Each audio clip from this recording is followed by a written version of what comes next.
حسنية أكادير في تحقيق انتصار كبير على وصيف بطل الموسم الماضي فريق الرجاء البيضاوي في مواجهة شهدت لوحات استثنائية سواء في المدرجات أو على أرضية الملعب الكبير بمدينة أكادير. سيناريو المباراة جاء مخالفا لكل التوقعات. فريق الرجاء البيضاوي نجح في أخذ الأسبقية منذ الدقيقة 7 بواسطة المهاجم لسمويتيس. دقيقتين فقط سيعود اللاعب الكونغولي ليضيف الهدف الثاني. أسبقية الرجاء لم تجعل الحسنية لتفقد أملها في العودة في النتيجة، إذ تمكن بديع أوق من تقليص الفارق في الدقيقة 17 قبل أن يعود نفس اللاعب ليؤكد أحقيته في اللعب رفقة الكبار ويسجل هدف التعادل مستغلا خروجا خاطئا للحارس خالد العسكري. فريق حسنية أكادير رفض أن ينهي الجولة الأولى على إيقاع التعادل، إذ نجح حفيظ ليركي بأن يعيد الجميع لمستودع الملابس بتقدم أصحاب الأرض ب3 أهداف مقابل هدفين. قوة شخصية لاعبي الحسنية استمرت حتى مع بداية الجولة الثانية بعدما نجح كريم بركاوي من توسيع الفارق مسجلا الهدف الرابع. هدف تقليص الفارق لصالح الرجاء جاء من نيرين صديقة بعدما سجل محسن العشير هدفا في مرماه قبل نهاية اللقاء بدقيقتين.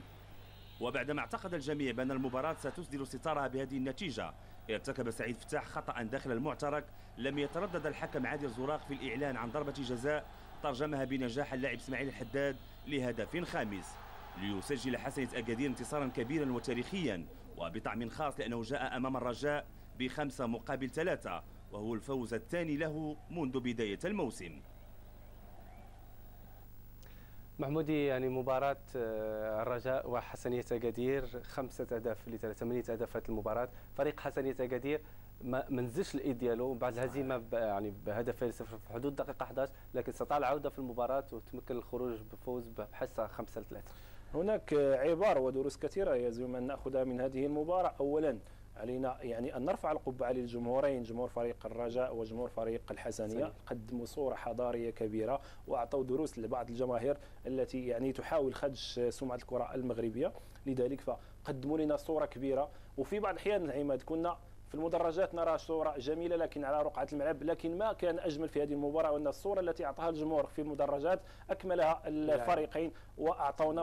وعلينا أن نشكر المدربين اللي لعبوا مباراة مفتوحة، عطتنا 8 أهداف. في بعض الأحيان عماد كنا نرى البطولة كلها تسجل فيها 8 أهداف في دورة واحدة، الآن نرى وبكل صراحة فريق الحسنية أكادير أعجبني بشكل كبير على المستوى التكتيكي، يعني اون ديسيبلين تاكتيك كما كنقولوا، يعني بالنسبه للاعبي فريق المغرب الحسنية أكادير ولو انهم كانوا منهزمين بهدفي، لكن ردة فعل هنا شخصيه الفريق منذ مباراه نهضه بركان وكذلك المغرب التطواني بدا يتضح على ان فريق الحسنيه هناك عمل كبير يقوم به المدرب وبين اللاعبين، وهناك تجاوب بين اللاعبين والمدرب. ونقطه حسنه كذلك تحسب للمدرب هي انه اشرك الاحمدي، عنده خبره كبيره، اللاعب الاوك تالق بشكل كبير، شخصيه كبيره، والتحول عند افتكاك الكره من النزعه الدفاعيه للنزعه الهجوميه بشكل كبير. يبقى مشكل واحد بالنسبه للحسنية أكادير هو الدفاع اللي يعاني بشكل كبير، والاحصائيه تقول عماد على ان الفريق سجل 13 هدف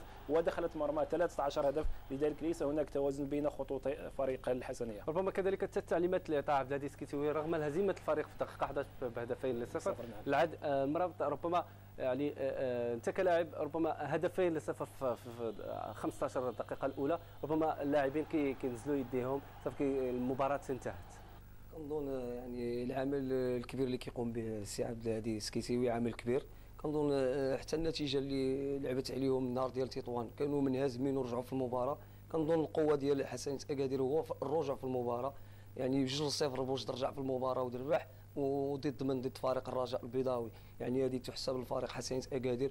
والشيء الجميل هو 8 ديال الاهداف، وبكل صراحه تحيه لهذا الجمهور هذا الكبير اللي كان في هذا الملعب هذا.